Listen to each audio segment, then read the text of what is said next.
In honor of April Fool's Day, Peter Bukowski, co-founder of The Leap and host of Lock on the Packers, the #1 Packers podcast on the internet, wanted to tell jokes to the heckling fandom and some of my fellow Jets fans about Aaron Rodgers. So without further ado, let's get into another edition of Stop the Fucking Hate on Garbage Time Fantasy Football. It's time for Garbage Time.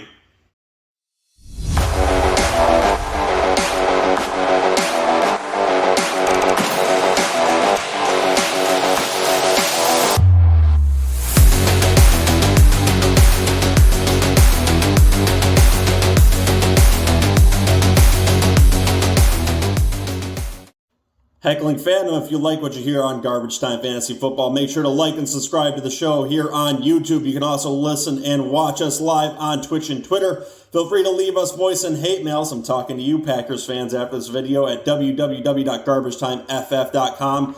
Click on the speaker on the right side of the website, and we will play those live voice and hate mails on the show, usually our fantasy shows, which will be midway through the week in the upcoming weeks. You can also listen to us in audio format at Apple, Spotify, Google, Pandora, Amazon, Iheartradio, and anywhere else you get podcasts. Also, feel free to reach out to us here in the comments below. Please, again, like and subscribe to the show. You can also do it on Instagram at Garbage Time Fantasy Football or at Twitter at Garbage_TimeFF. So let me give you a little bit of a timeline where Peter Bukowski kind of started shitting on the Jets fandom when he kind of met them on Twitter. Kind of a little bit of a battle zone for us. When you are a podcaster for any team or beat writer, typically you want to try to be unbiased in any opinion you have for your team. Starting in January, we started getting the rumors for Aaron Rodgers and the potential trade for him happening to the New York Jets. With his Packers fandom, Peter Bukowski came out and claimed that they were going to be getting potentially a 2 first-round package for him. So we're going to go over here to this tweet back here on 1/21/23. Bobby L. AZ 2020 wrote, and the compensation won't even be close to what the Broncos gave up for Wilson. Not even close. Under that, Peter wrote, it absolutely will be, and I'm going to show this to you right now. Bookmark that tweet. Peter, it's okay to want to back up your words on Twitter. This is where we want to flex, especially on our fandoms. I totally get it. But if you're going to do it, you're going to have to show the evidence for that. And they are not going to do that for a 39-year-old quarterback. And if you're going to do that, you really want to stick to your word and eat your crow if you think you're going to be wrong, which obviously showing here you did not do that. That is a disgusting... Fake news. It's fake. Phony. Fake. Come on, Peter. What are we doing here? You can always find the receipts on Twitter. Bears fans already don't like your podcast for the simple fact that they're Bears fan and the Packers have beaten up for them in the last few years. And Jets fans are coming around to not having a reason to like your content either. But this was a fellow Packers fan, Ricky, who was just trying to get a simple answer out of you. And you denied that you sent out a tweet saying that your team was going to get 2 first-round picks for him. But we all forgive and forget, so let's keep moving on to the timeline of tweets. Next one I've got for you was on 3/18/23, where you stated that if Aaron Rodgers isn't worth a first this year, then the Jets should have signed Derek Carr or Jimmy G, or Jacoby Brissett or Baker Mayfield. First off, there's no way in hell they should have signed Jacoby Brissett or Baker Mayfield. They are not on the same level of Derek Carr or Jimmy G. Jimmy G also being off and injured. Derek Carr was someone I think they could have signed, did not. But Aaron Rodgers elevates the game of the Jets significantly higher than any of those players. So completely out of left field there and not something they want to do. A 1-year Super Bowl window is worth infinitely more than any one they can take at 13. That part is true. And definitely worth the delta between 43 and 13. So I get what you're doing here, backing up your opinion that the 13th pick is something that the Packers should have tried to acquire. But here's the problem. It was never on the playing field for the Packers. The Jets were never going to give into it, and Joe Douglas is never willing to trade that. So it's okay to double down on your own opinion, but it's not good to deny your opinion, and this comes out later in other tweets. Whoa, whoa, whoa, whoa, whoa, whoa, whoa, whoa, whoa, whoa. My bad. That was the same tweet of you saying that they weren't going to get 2 first-round picks. Carry on. Let's move on to the next clip. Well, unfortunately, Peter, I don't think this next tweet ended up helping either. I dug up a few more, but let's see what we get.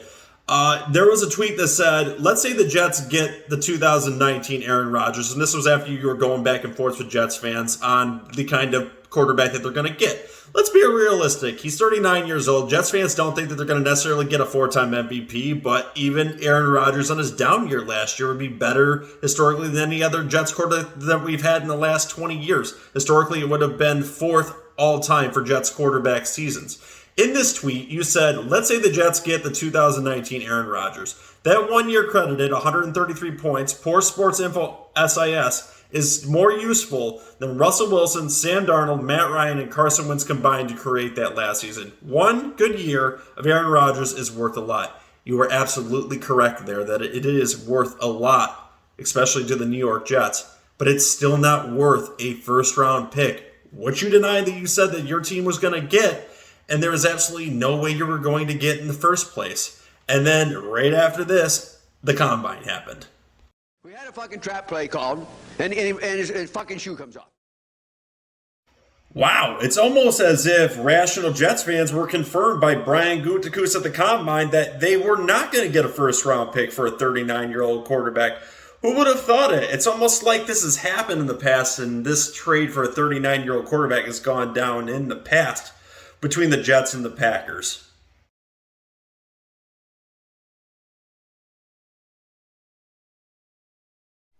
What?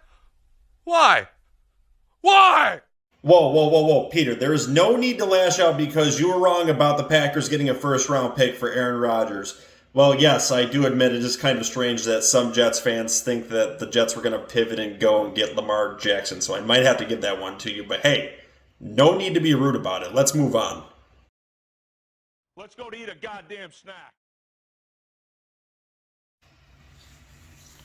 No, absolutely not. This is the same thing we were just talking about, Peter. This is an end around to get a first-round pick for Aaron Rodgers, who, again, is a 39-year-old quarterback. You are not going to end up with Jermaine Johnson. You are going to have to accept the Joe Douglas package, which is probably going to end up something like a second-round pick this year. You guys will get a third or a second-round comp pick next year, which could become a first-round pick depending on escalators for Aaron Rodgers next year. And you may end up coming away with a wide receiver like Corey Davis. The thing that's probably holding up this trade currently is the fact the Jets probably want some insurance picks in case Aaron Rodgers doesn't play next year. I don't need it. I don't need it. I definitely don't need it. Cannot play with him. Cannot win with him. Damn, this man is lashing out. He may just hate Jets fans more than Bears fans now, but yeah, the only thing right in those tweets is the fact that you're probably going to get Corey Davis. Sorry you're salty about that first-round pick, but yeah, no, I'm done here. It's all there, black and white, clear as crystal.